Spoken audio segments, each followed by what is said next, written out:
Hola y bienvenidos al podcast Un gato en tierra de perros, vuestra referencia para la política estadounidense, la cultura y mucho más.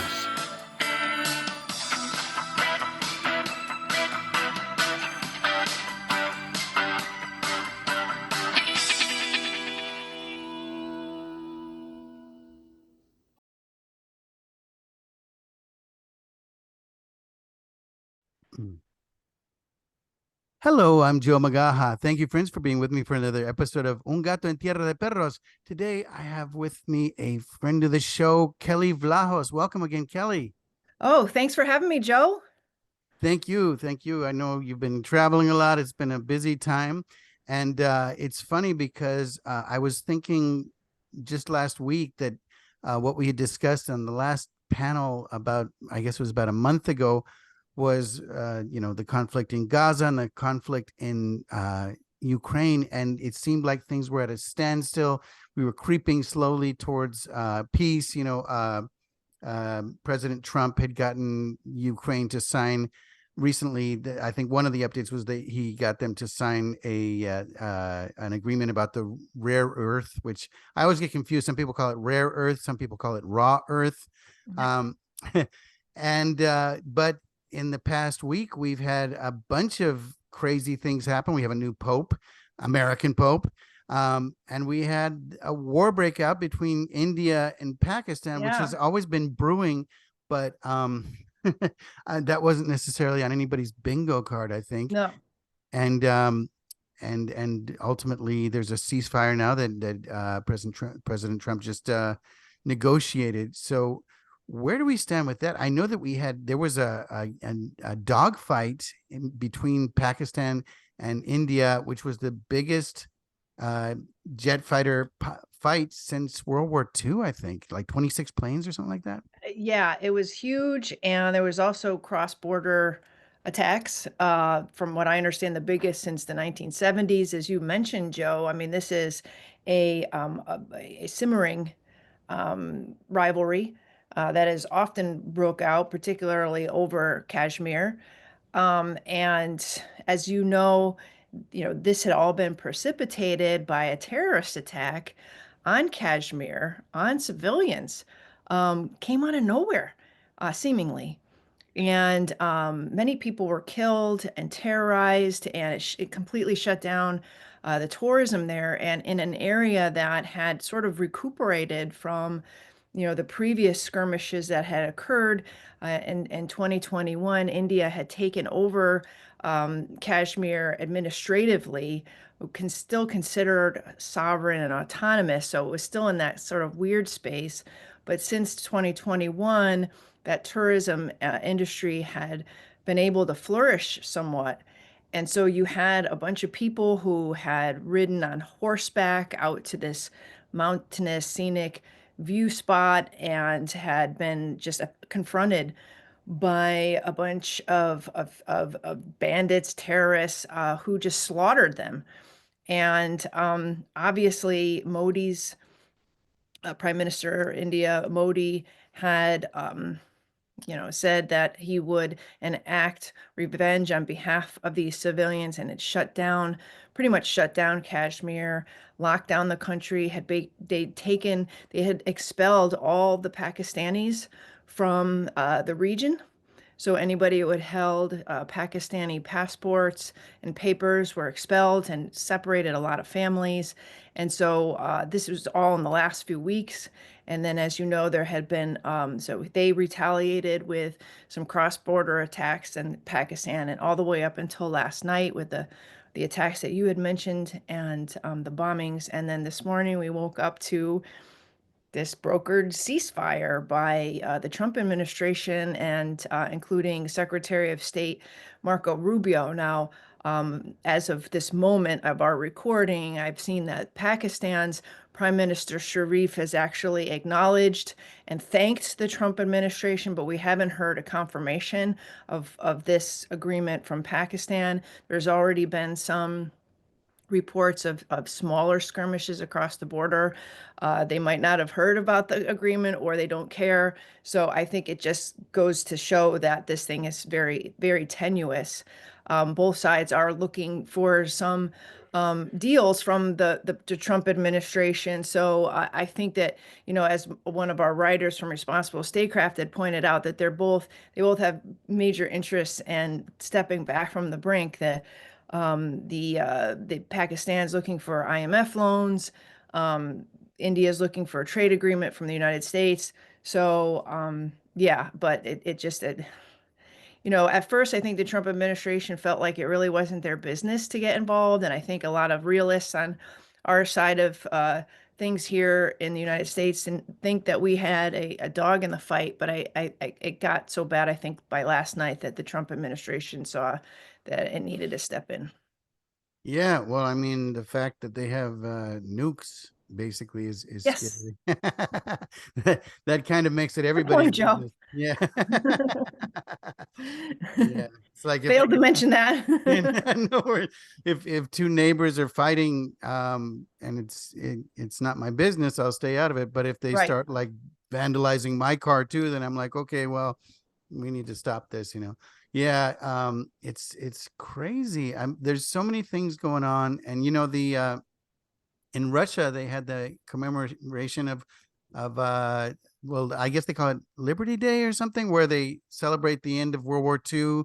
Yeah. And people came from all over the world. Oliver Stone was there, and a lot of people that I follow on X, and actually we had talked briefly a while back about Burkina Faso. There have been a lot of attempts on the leader of Burkina Faso. He went to Russia, and they tried to stop him from doing that as well.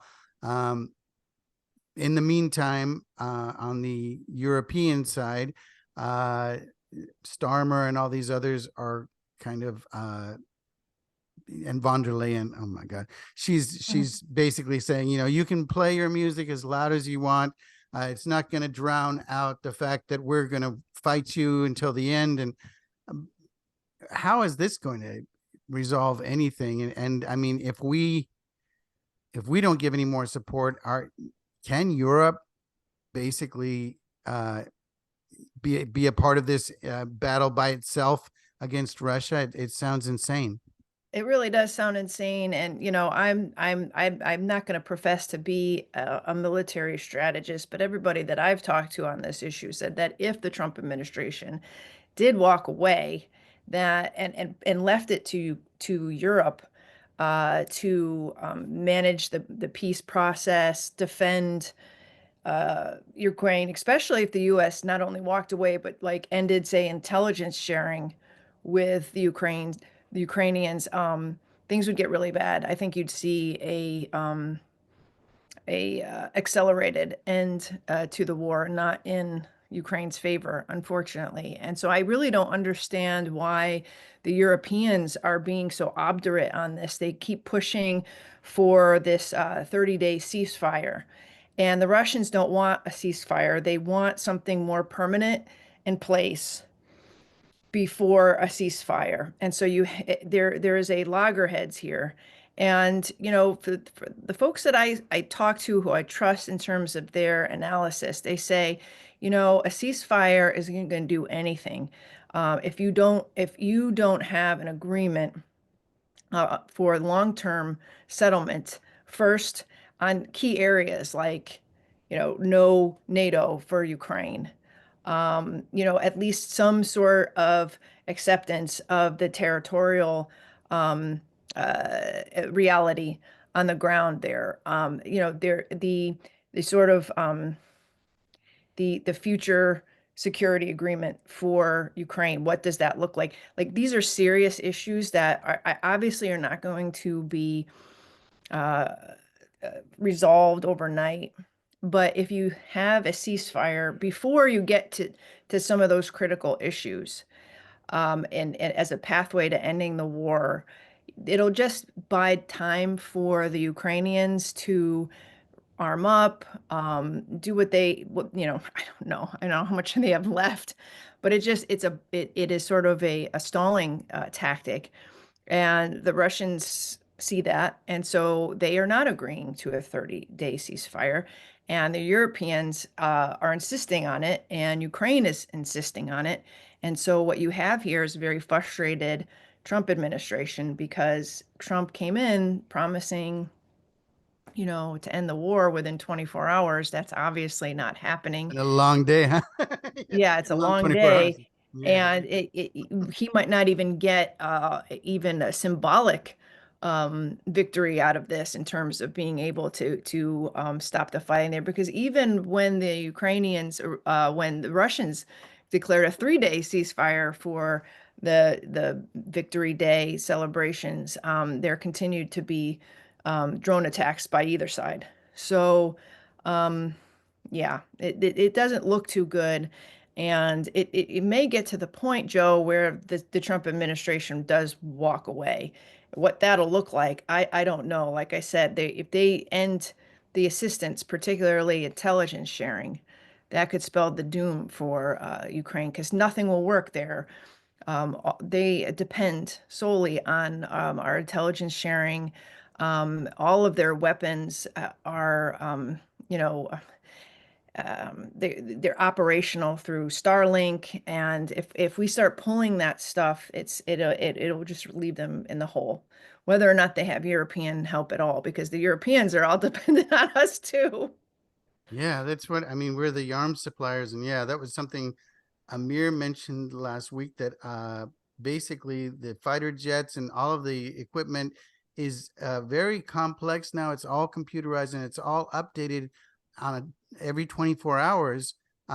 So really, it has to be connected to us. And he was saying, and I agree that it's kind of insane for one country to be dependent on Yeah. another country to update their military equipment on a regular basis, because what if there's a falling out between those countries? Yeah, and Right, I don't right. know how Europe is going to be able to. They don't have the money, they don't have the equipment, and they don't have the troops. So what are they going to do? I mean, they're starting to hint that they're going to commit some European troops, which I don't think the Europeans want. No. Yeah, so it's insane. Yeah, they're very good at promising a lot and talking a big game in terms of, let's put together a coalition of the willing. We are going to raise, I don't know if they said 30,000 troops or something like that for a peacekeeping force. And then the next day, you have reports of other European nations within this coalition saying, well, actually, we're not interested in that.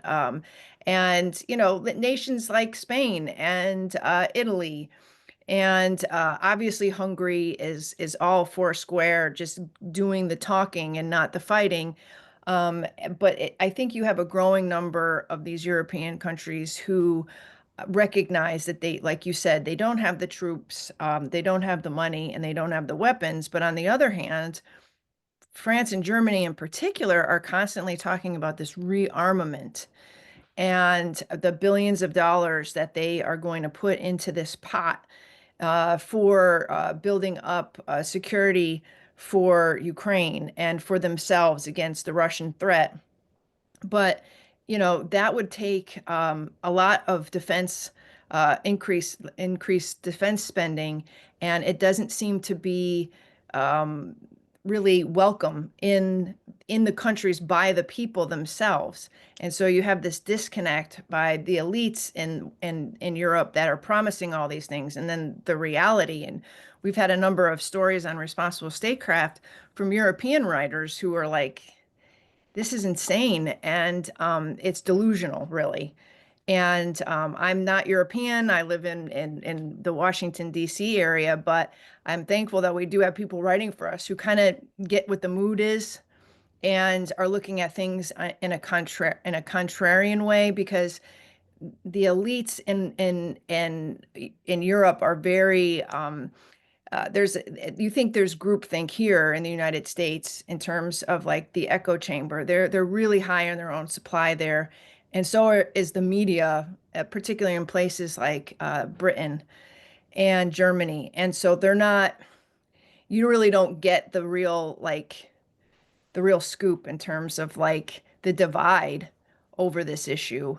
And so I'm happy that we have some people writing for us on that score. But, when you look at the elections in Romania and you look at the elections in Germany and other places, and you realize, well, the people that are winning are from these right-wing populist groups that, they're because voters are concerned about the economy, they're concerned about migration, and they're tired of giving over all of their hard-earned money to Ukraine.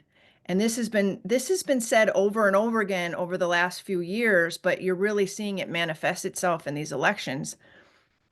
And so, at some point they're going to get the message, I think. But as you said, you look at the news and the headlines, and it's about like the EU digging in and pushing for a ceasefire that they know Russia doesn't want. But I think it's because they know Russia doesn't want it, and they want to blame them for the failure of these negotiations. Yeah, and they've been, I mean, von der Leyen also just recently talked about how she wants to make sure to block the purchase of gas from Russia, even though they have been doing it around in a roundabout way. They're still purchasing gas from Russia. Oh, yeah.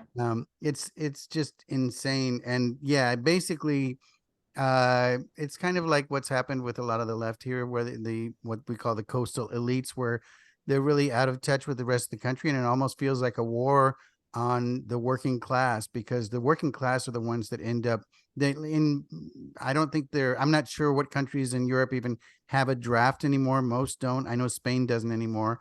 I had to give up my Spanish citizenship at 18. Well, I didn't have to, but my parents pushed me to, because they were afraid that I would be drafted, because there was still a draft in place. Yeah. And my dad, he was worried about that because he had a buddy in a similar situation, an American born in Italy, who went back to Italy on vacation when he was 30, and they arrested him at the airport for evading the draft.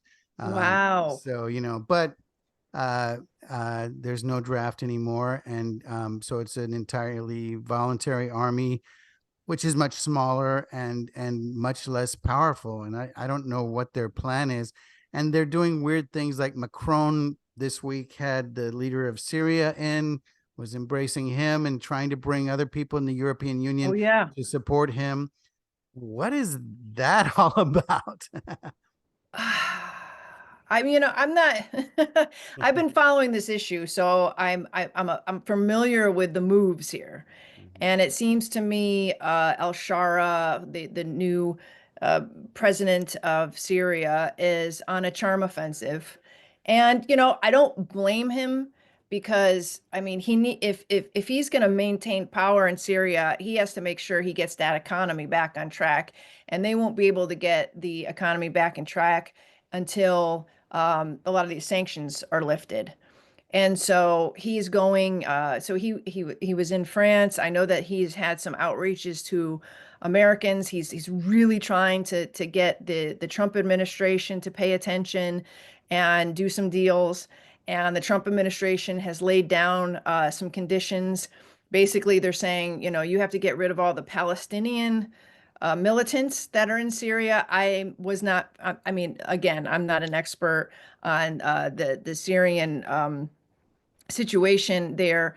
Uh, but there are so many foreign fighters in Syria right now. I imagine there are some Palestinian foreign fighters, but like that was one of the conditions. And I think another, I can't remember what the other condition was like. Oh, they have to open up lines with Israel, which is occupying parts of their country right now, the Golan Heights. And so I think that the Trump administration, like with every nation out there now, across the globe, are ready to make a deal.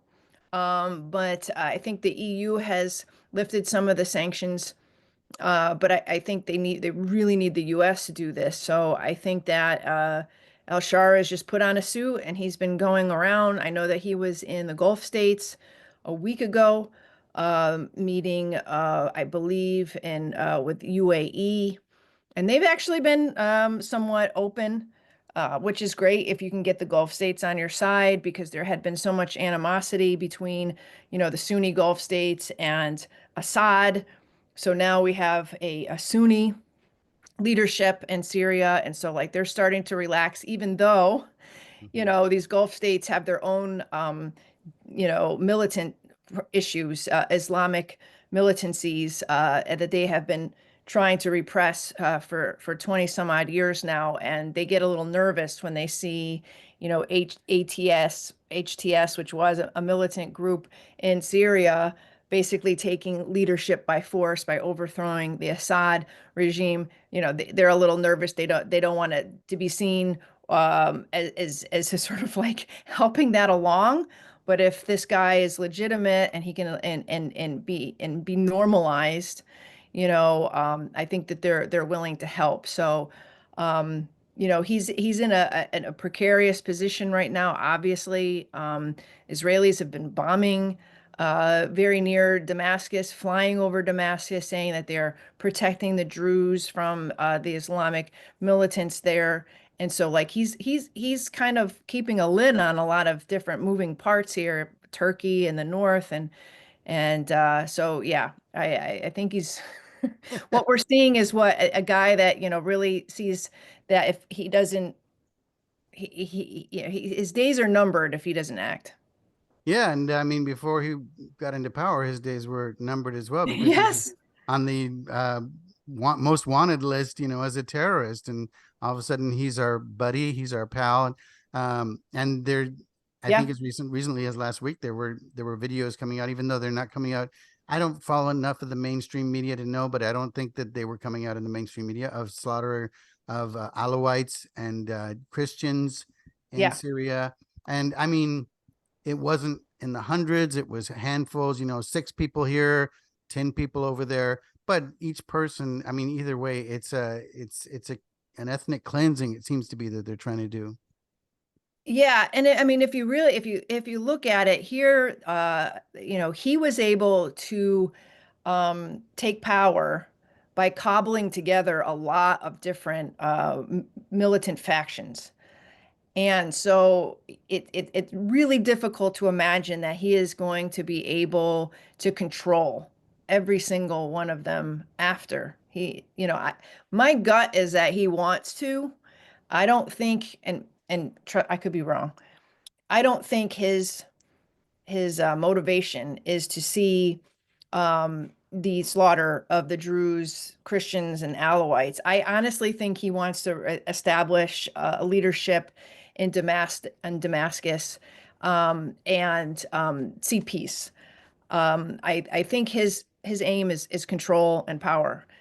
But that said, he, you know, in order to do this, he had to pull together a lot of different fighter groups whose interest is not that. They could care less about whether or not al-Shara maintains control and there's peace.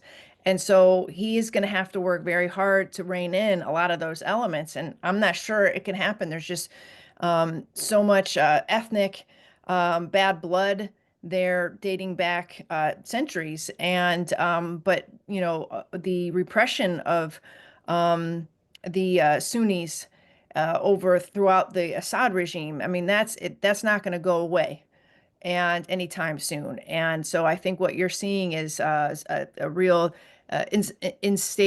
unstable situation that really with the right spark could probably just blow up the whole thing. Yeah, yeah. And on another front, I may have misread this, but I think that Trump declared a victory over the Houthis. Is that correct?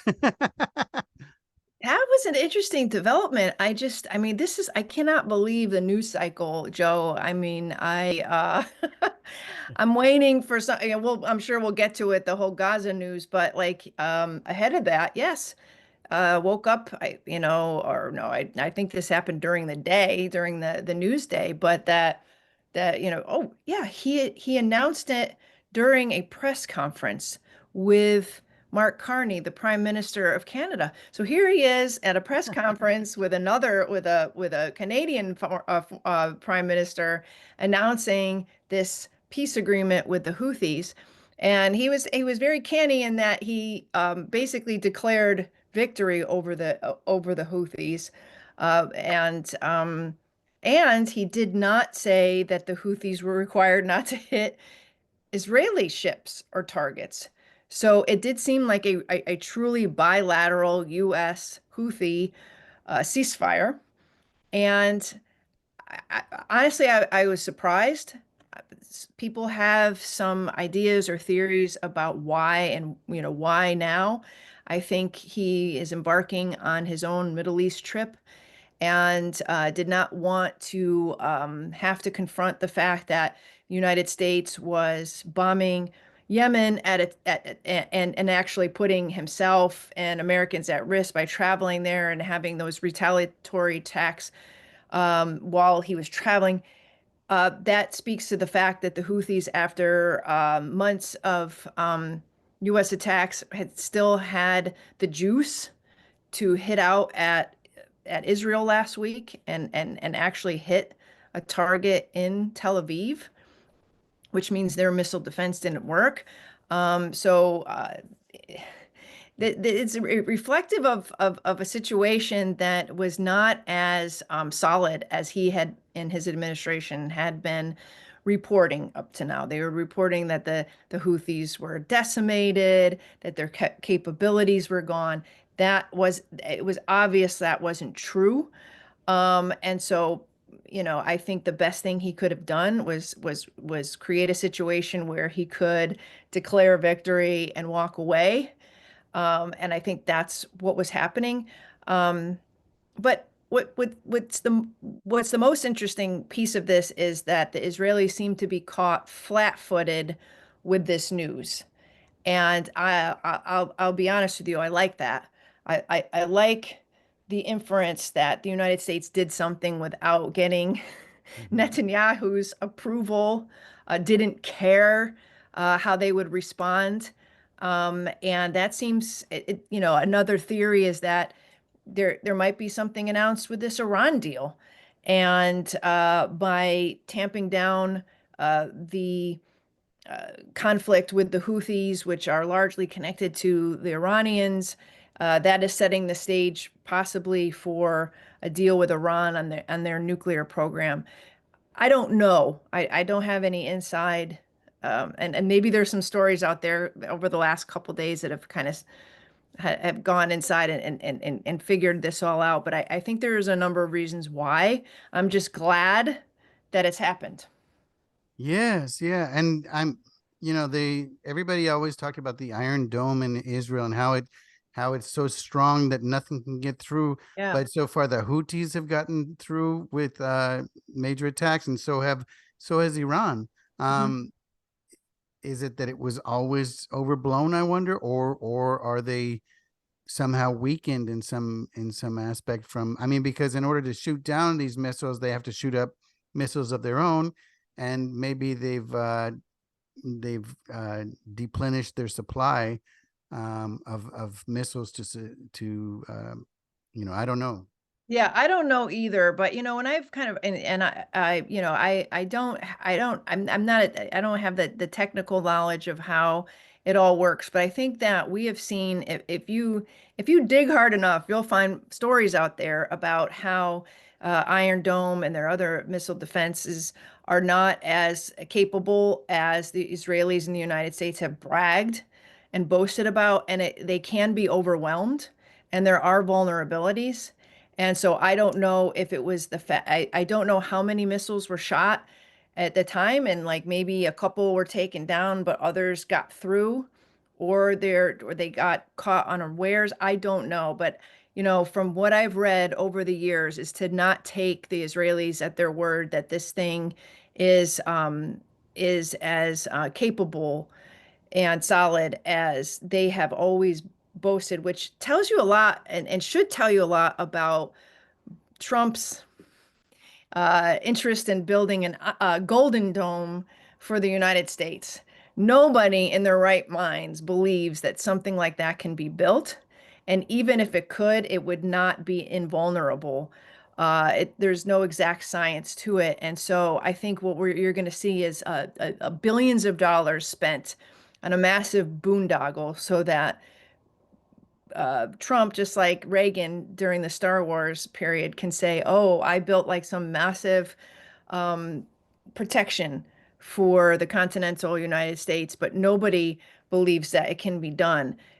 With Israel, you just have like obviously a smaller geographical space to protect, and even that has invulnerabilities, and it is not guaranteed to be able to thwart every attack. And so you can imagine that something similar attempted to apply in the United States is not going to work very well. Yeah, it's crazy, but I think it's also this image. It's kind of the David and Goliath thing, where basically a lot of countries do what we tell them to because they're afraid of us, because we have this image of being invulnerable, and that nobody can touch us, but that kind of fell apart with 9/11. And of course, that Yeah. was, some people could say that was a fluke, but it was also something that was planned using lower technology, really, not using military weapons, but Right. using our own systems. I know.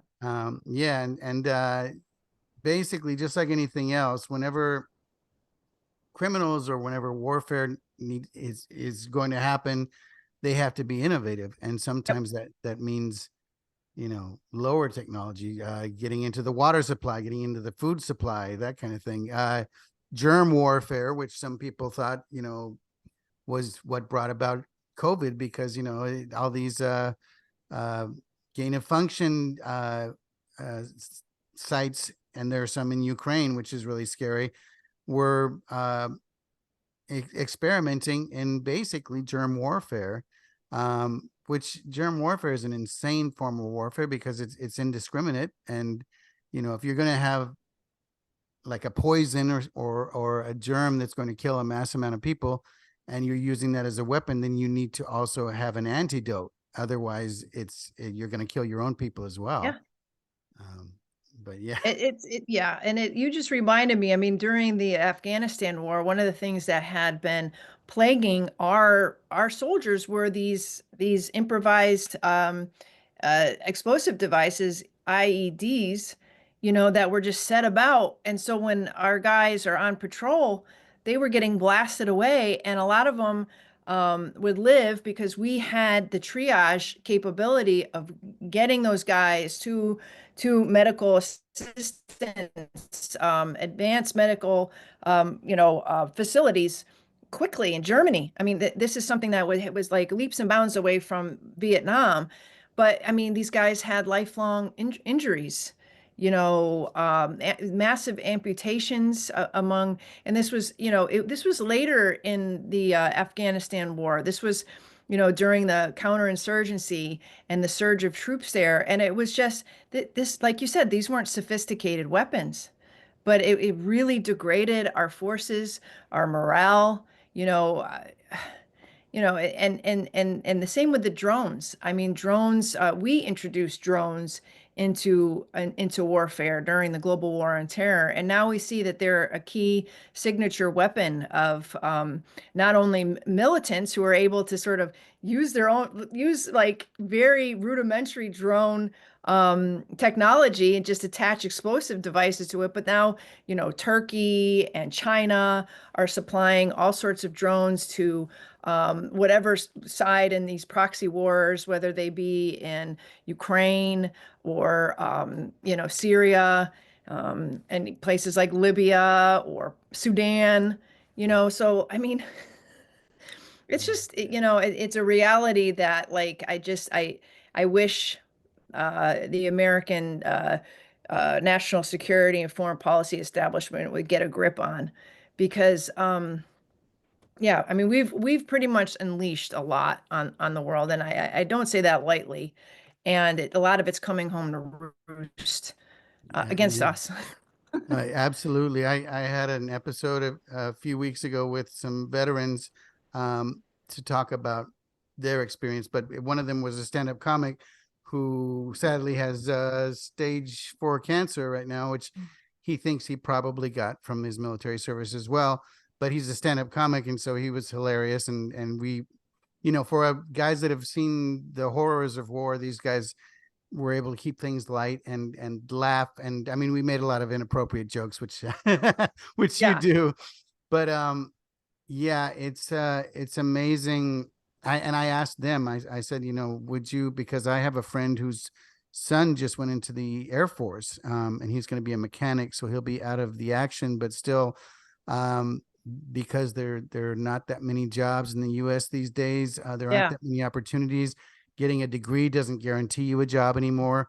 So I asked them if they would recommend, if they had kids or their friends had kids, would they recommend them going into the military?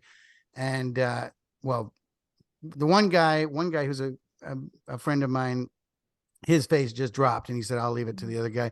The other guy said, it depends on what they want. If it's a male and he wants managerial experience, then yeah, it's a good place to learn, because sooner or later you will be commanding others. If it's a female, I wouldn't recommend it at all, because they say in United States society, 5 out of 10 women experience sexual assault at one time or another, and the statistics are much higher within the military. Yeah. And their recourse, their ways of investigating with the commanding officers are really poor. They don't do well. So he said, I would not recommend, if a friend had a daughter, that she go No. into the military at all. It's really sad, because that issue has been pervasive, for as long as I've been sort of covering these issues through the global war on terror.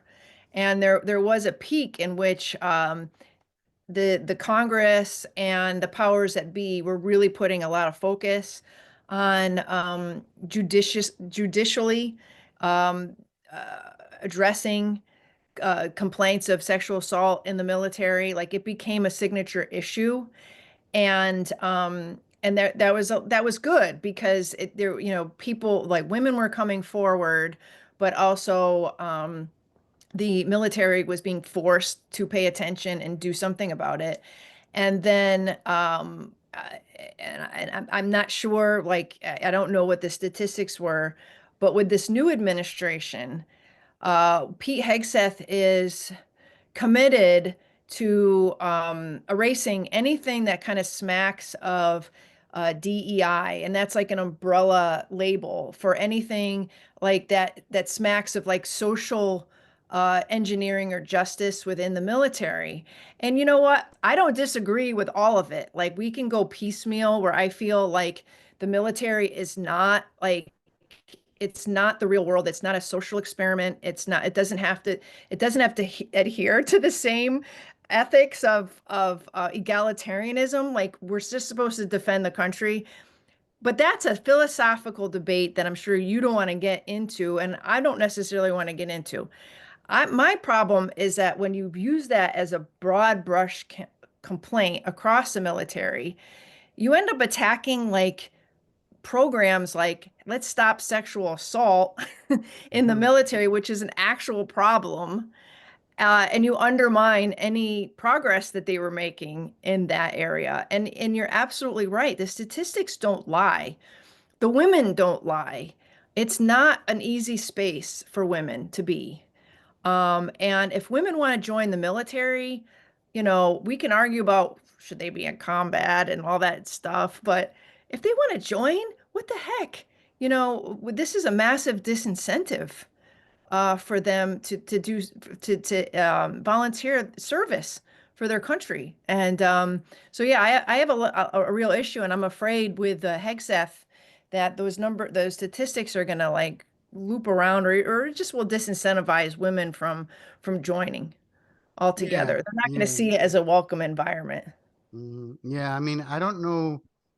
I know that the women in Israel participate in the military. I don't know what the statistics that there are in terms of sexual assault, but Yeah, they also have a draft, they have a and draft. So yeah, so it's it's a everybody. different social scene. Yeah, like it. Yeah, exactly. Because they're expected to be. And so they're probably equal in numbers as well. If Hmm. everybody has to volunteer, or not volunteer, everybody has to serve. If that was the case here, you would be half and half, women and men. But right now, it's like many more men than women. I don't know what the statistics are again. But the thing is, when I was covering these wars, women served, and they served proudly during the wars in Iraq and Afghanistan. And there's no way you can degrade that. I did an entire um, story for the American Conservatives, an article about how women, because they were trying to surge so many troops into Iraq, women ended up serving in de facto combat. But they weren't given the credit because there was this, that obviously women couldn't serve in combat at that time. I don't know what the rules are right now. I'm sorry. But at the time, officially, women weren't allowed in combat, but they were serving on the front lines. They were patrolling with men. They were being put into danger and harm's way, and but not getting any of the credit for doing it. And I saw that as wrong. And in the course of doing a lot of the research for that piece, and this was like in 2007 or 8, it was obvious to me that like women were really, they didn't just volunteer to file their nails at a desk somewhere. They were really volunteering to serve alongside and do something for their country. And I mean, personally, I don't think we should have been in that war at all. And so like my goal with writing these stories was to show how we were abusing the privilege of this all volunteer force. So, and it just went beyond just like the women that we were forcing it, or we were putting into these positions, but also like the men, and rotating men in and out of war, and women who really shouldn't have been there, that already had conditions, mental health issues, ruin their lives, because we were desperate to fight this war, which meant that we had to really exploit the men and women of this country, including the National Guard. Like without the National Guard, we couldn't have stayed in that war for as long as and the Afghanistan war for as long as we did. So we really did abuse the privilege of the all volunteer force. And I don't think there's been a real reckoning of that. Yeah, yeah. In many ways, we did. I mean, the our military is notoriously underpaid, and in the Iraq War, we were using mercenaries from Blackwater that we were paying. I think at the time the average private made like 25K a year, and the mercenary was making like 125K a year. And then we were sending truck drivers over there, which was a very dangerous job. But we needed to we had a lot of private industry going over there as well, which is why Cheney and Bush made billions, I think, off of it, which yeah, people don't talk about it enough. But it was a money-making endeavor, much like I think Ukraine was to some people as well. I mean, people talk about how the Biden family was connected to Ukraine with Burisma and all that. There were incentives and ways that people could make a lot of money off of spreading death. I'm wondering now, because we seem to be warming up to Russia to a certain extent. We're not their friends. We're nobody's friend. But Trump says, "Yeah, he's my friend." Kind of like how Alec Baldwin said the woman he shot was his friend. She's my friend. She's my friend. We went to dinner once. But at the same time, it seems like because there was a lot of talk about BRICS for a while, and about how all of these countries were shifting away from the dollar, and economic warfare is just as strong as literal warfare in a lot of ways. It can leave people starving to death, or all kinds of things happen. But it seems like now the United States is kind of waking up to the fact that the Russians really are not a threat to the United States in the way that China is. And we've got this tariff action taking place, but I'm wondering, because already India has basically pulled out of BRICS, and they've joined the United States more in terms of or the West, but it's not the West, because Europe is still completely anti-Russia.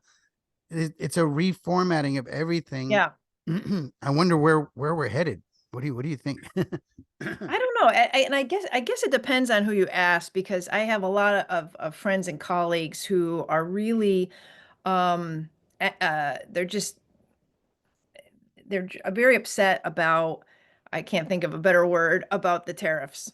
And in their mind, these global tariffs are already sealed, which I believe they're still on some sort of 90-day pause. And personally, I believe that there's going to be a lot of deal making.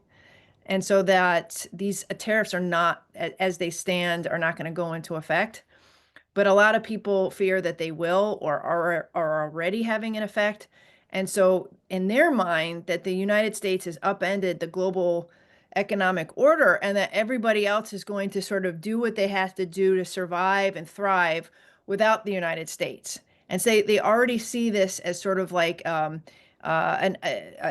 isolating move, and that any of these sort of like BRICS or realignments that have been taking place very slowly under Biden are going to accelerate, and they're going to find ways to work around us.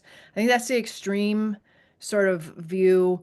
I don't necessarily buy into it. Am I concerned? Of course, I'm concerned that these tariffs could have a real effect on my savings, on, like my way of life, my neighbors and family. Yes, things could really change in terms of the pricing, and the savings and our 401ks and all that.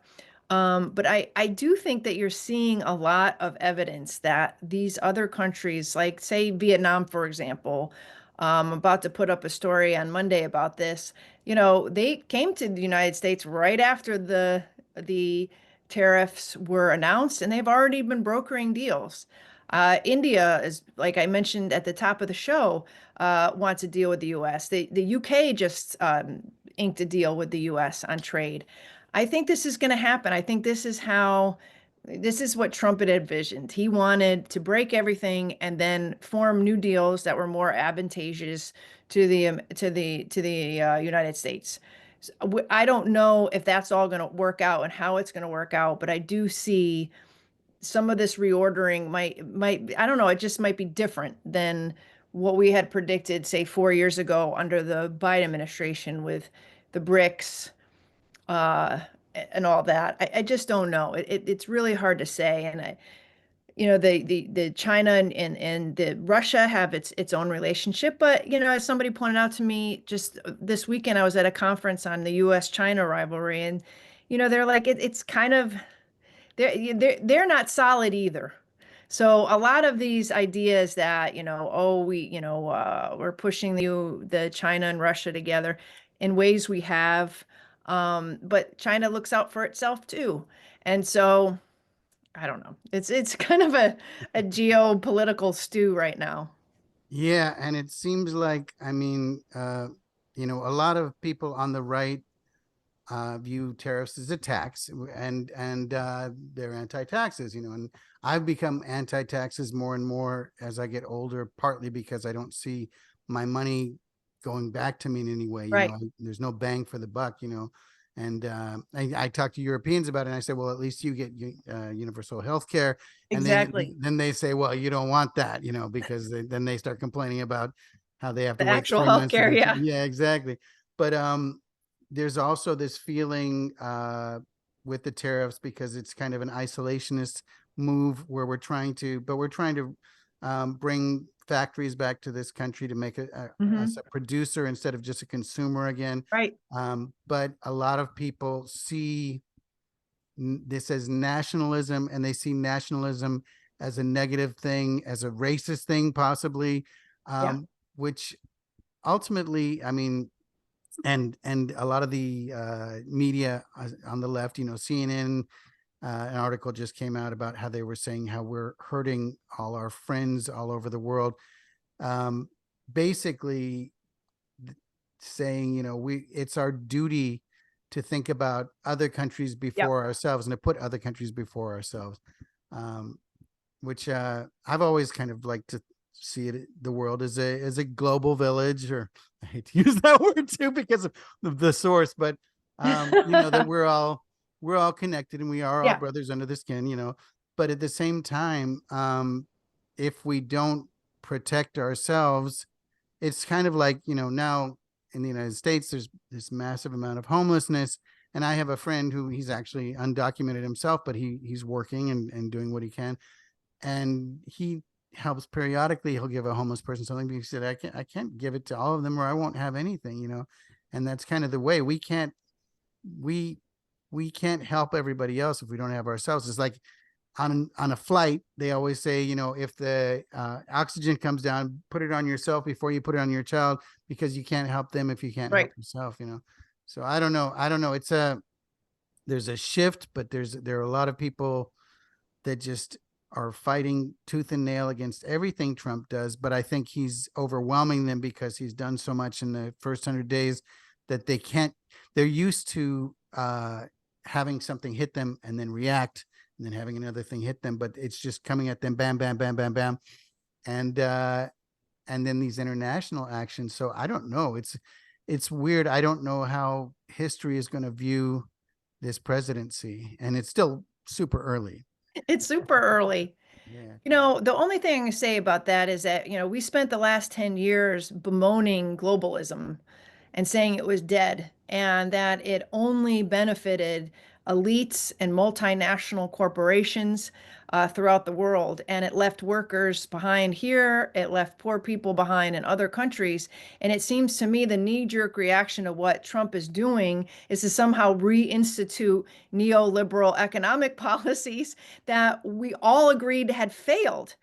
And so I'm not saying that, honestly, I'm not saying that what Trump is doing is some new and enterprise that is going to work. Like he's bringing a new economic project to the world that's bigger and better.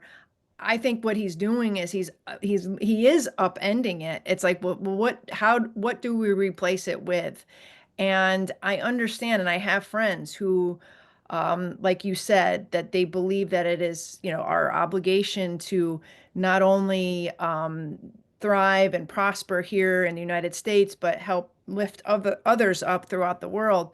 But then, we can't ignore that we are a nation and that, our agency it has to go towards helping us here thrive and prosper. And if we go back to some globalist thinking or model, we might be just like turning over all of this wealth back to multinational corporations who do not care about the nation. They aren't here. They might have headquarters here, but they have a headquarters elsewhere. And it will go back to a situation where the benefits only go to this small elite. We will not bring any manufacturing back.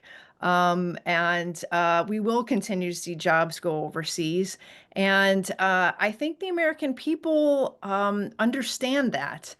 I think a lot of this is, Trump's doing because he's so radical when he makes these moves that people are afraid.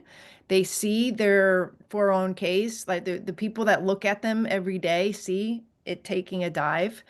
And so they're reacting to that. But I don't think we want to go back to the status quo. And, the whole idea of nation versus global, that's a real existential conversation. But I think realists are pretty much on the side that we have to take care of ourselves. We have to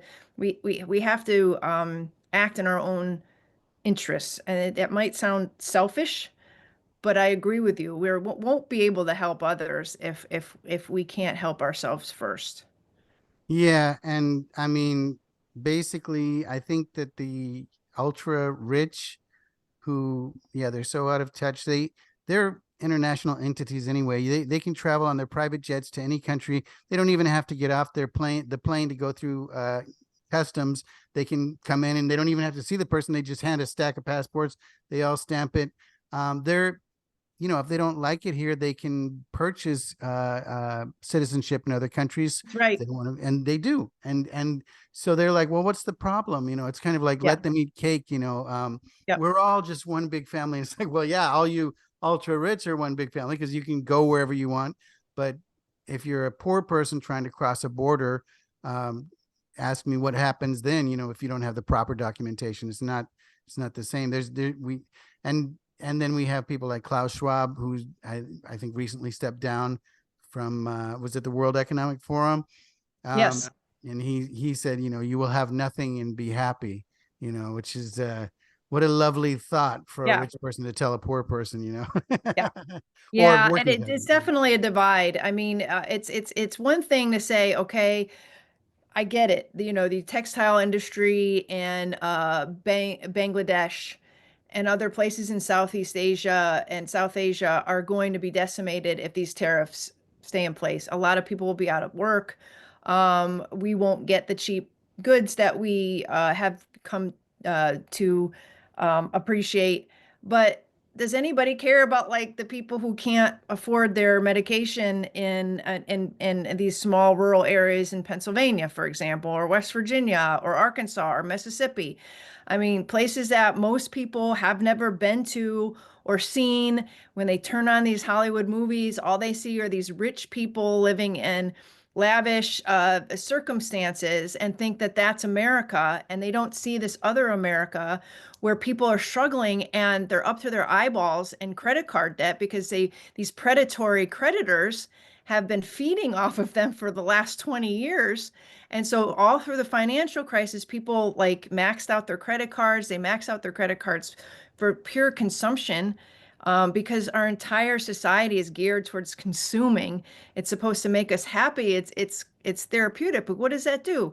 It leaves people in massive debt, and so we have a situation where, people if they can't afford it, they charge it, and the whole bit. So like I feel like let's take care of the people that are living in these squalid conditions here in the United States. If you don't believe me, I'm sorry, but there are places like that. You just have to look. Maybe they're not Bangladesh, but come on. Now somebody would say, well, Trump's tariffs are really going to hurt because then the prices are going to get higher.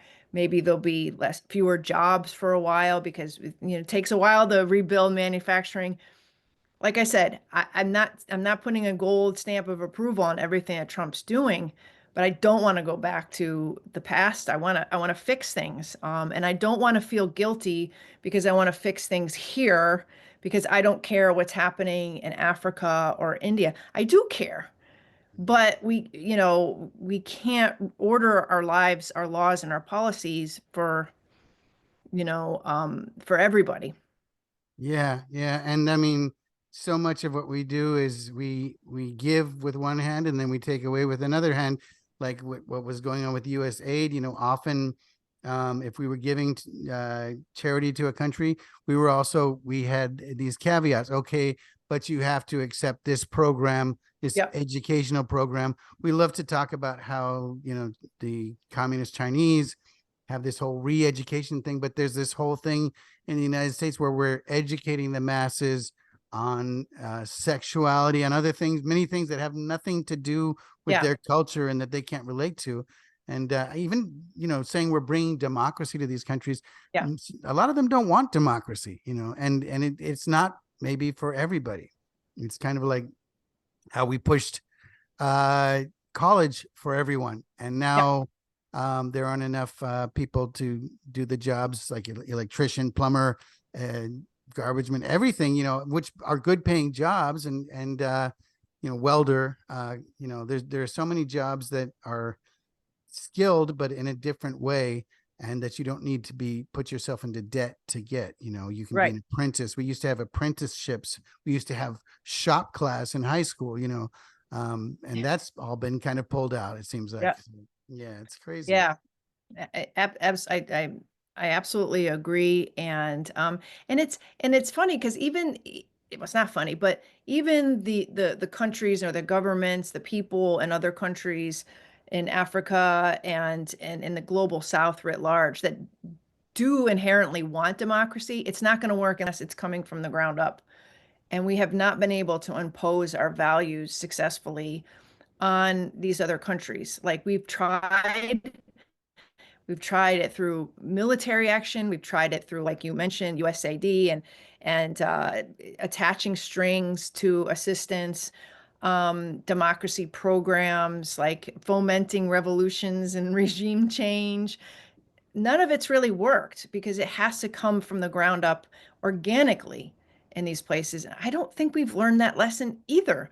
I mean, a lot of people in America believe that they understand that that regime change and all these other activities don't inherently work. But I feel like in Washington, that lesson really hasn't hit because there's just too much money and power invested and status invested in the status quo.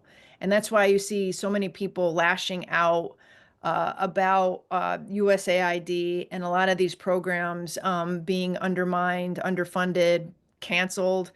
Um, and they fixate on the easy stuff, like saying, "Oh, we're not giving medicine for HIV/AIDS in Africa, or refugee tents, or food assistance," and that's all being cut. And how dare we do that?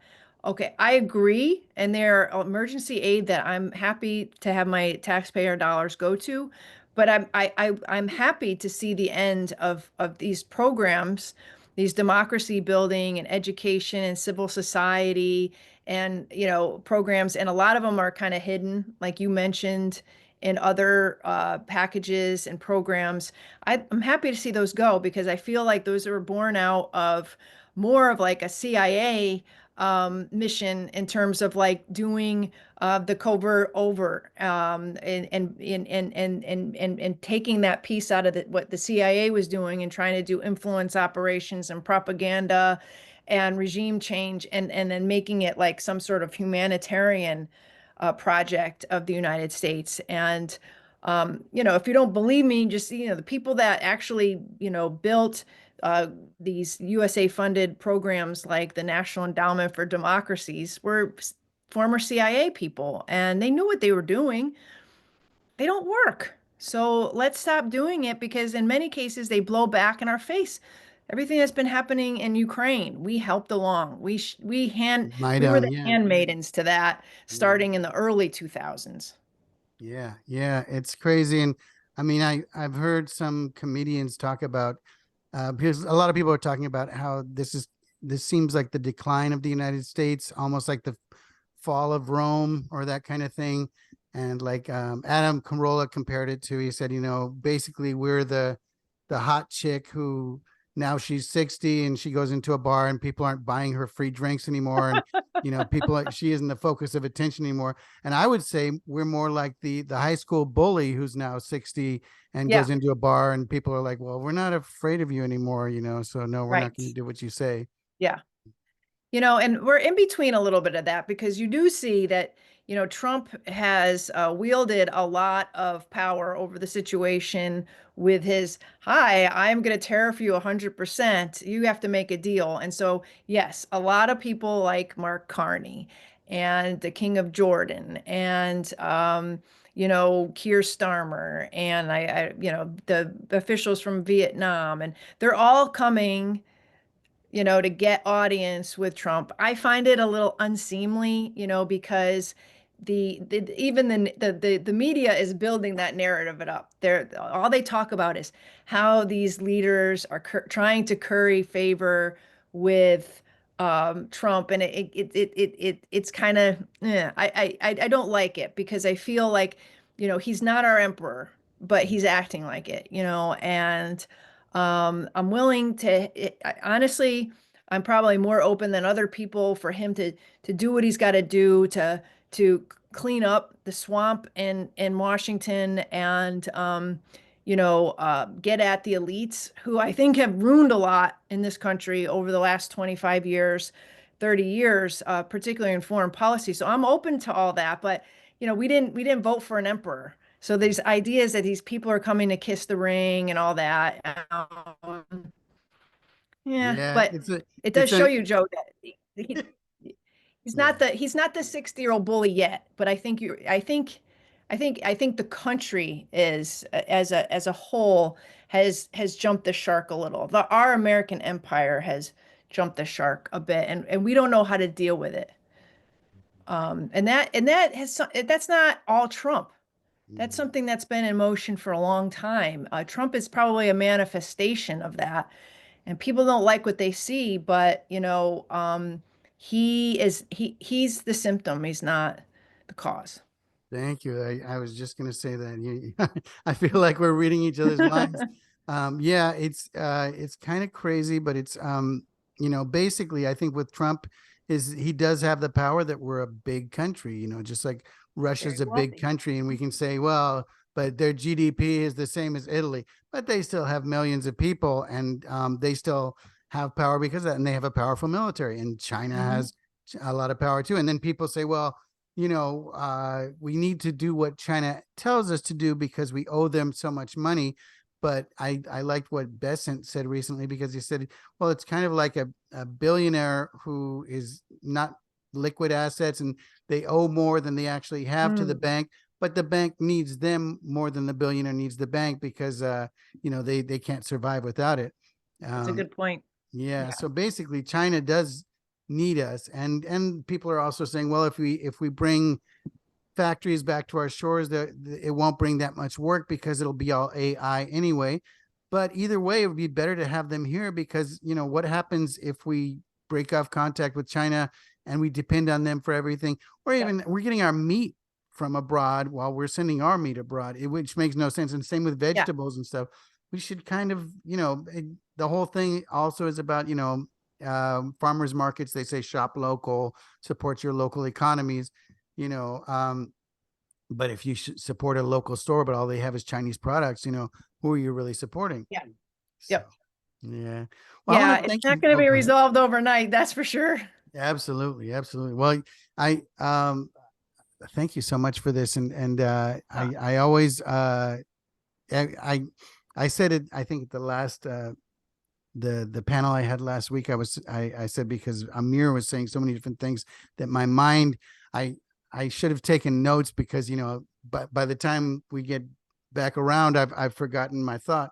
But you have so much going on, and you're so knowledgeable on everything, which I really appreciate that you impart that wisdom to my listeners here and abroad. Where can people find you? I appreciate that. Yeah. Oh, absolutely. You know what? But the only reason I'm this knowledgeable is because obviously I'm a curious person, but I'm an editor, and so I'm benefiting from everybody else's knowledge by editing their stuff and working with them and listening to them. So that's my job. That's why I enjoy being a journalist, because I mean, you do, you're not going to get me to say I'm an expert on any one thing, but my curiosity and my ability and interest has afforded me to get into all of these issues and learn from other people. So that's why. And so I encourage anybody, if you're looking for a profession, it may not pay a lot, but journalism, if this is something that interests you and animates you, foreign policy and politics, there's no better job, because I mean, you're just immersed in it, and you also feel like you're active.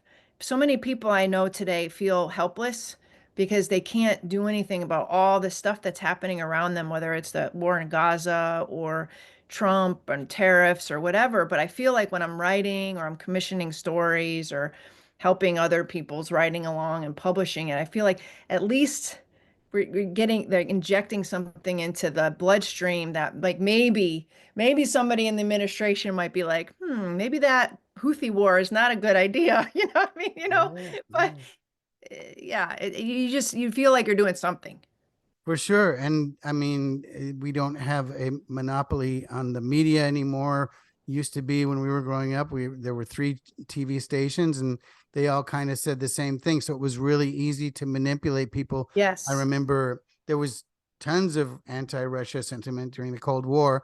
And, kids would tell me, well, in Russia, they have lines for bread, and everybody's starving, and everybody's miserable. And I'd say, okay, but how do you know? Have you ever been there? Do you know anybody who's been there?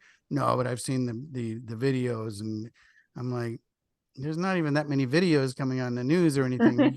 We got such little information. And I was talking to a friend about this before too, because it was my parents, I think, had an idea of like the bigger scene, because when I was in high school, I wanted to get, I think, Pravda, one of the magazines from Russia, and my dad said, "No, you're not going to subscribe to that because you'll get on a list." Yeah, which is I so was, sad. yeah, it's crazy, but But yeah, I mean, now you're able to do what you're doing with the podcast, yeah, interviewing people, getting new ideas out there, hashing out like, I mean, just in this one conversation, we've brought up some kind of taboo subjects, but but we're framing them in very reasonable, realist ways. Like this isn't like we can talk about how the tariffs, like, the tariff issue, like from the other side, or USAID, or the military and some of the social engineering that's taken place there without it being sort of like a extreme yeah, yeah, conversation, I think, which yeah. is important because we couldn't have had those conversations 20 years ago without podcasts and alternative media and social media. Just couldn't. Absolutely. And back in the Gatekeepers were day, too yeah, strong. yes, and our society has pushed that too. It used to be that the third rail, you never talk with friends about politics or religion, Yeah. because that's when everything falls apart.